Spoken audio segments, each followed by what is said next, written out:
જો તમે પણ તમારા બાળકોને કોલ્ડ ડ્રિંક્સ આપતા હોય તો ચેતી જજો. અમદાવાદના કૃષ્ણનગર વિસ્તારમાંથી અનહાઇજેનિક કોલ્ડ ડ્રિંક્સનો મોટો જથ્થો તંત્રએ સીઝ કર્યો છે. મહત્વનું છે કે ઉનાળો શરૂ થતાં જ બાળકો કોલ્ડ ડ્રિંક્સ તરફ વળતા હોય છે.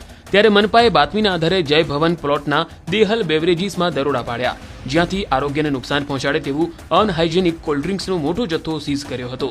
સામાન્ય રીતે આ સ્થળે કામ કરતા કામદારો સ્વચ્છ કપડામાં તેમજ કેપ અને હેન્ડ ગ્લોવ્સ પહેરીને કામ કરતા હોય તેવી સ્થિતિ હોવી જોઈએ. તેના બદલે પાણીની મોટી ટાંકીમાં ભરેલા પીણાને સીધું જ હાથથી બોટલમાં ભરતા હોવાનું જણાતું હતું.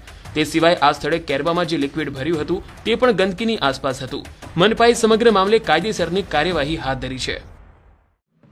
જો તમે પણ તમારા બાળકોને કોલ્ડ ડ્રિંક્સ આપતા હોય તો ચેતી જજો. અમદાવાદના કૃષ્ણનગર વિસ્તારમાંથી અનહાઇજેનિક કોલ્ડ ડ્રિંક્સનો મોટો જથ્થો તંત્રએ સીઝ કર્યો છે.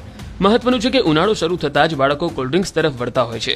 ત્યારે મનપાએ બાતમીના આધારે જય ભવન પ્લોટના દેહલ બેવરેજીસમાં દરોડા પાડ્યા, જ્યાંથી આરોગ્યને નુકસાન પહોંચાડે તેવું અનહાઇજેનિક કોલ્ડ ડ્રિંક્સનો મોટો જથ્થો સીઝ કર્યો હતો. સામાન્ય રીતે આ સ્થળે કામ કરતા કામદારો સ્વચ્છ કપડામાં તેમજ કેપ અને હેન્ડ ગ્લોવ્સ પહેરીને કામ કરતા હોય તેવી સ્થિતિ હોવી જોઈએ. તેના બદલે પાણીની મોટી ટાંકીમાં ભરેલા પીણાને સીધું જ હાથથી બોટલમાં ભરતા હોવાનું જણાતું હતું. તે સિવાય આ સ્થળે કેરબામાં જે લિક્વિડ ભર્યું હતું તે પણ ગંદકીની આસપાસ હતું. મનપાએ સમગ્ર મામલે કાયદેસરની કાર્યવાહી હાથ ધરી છે.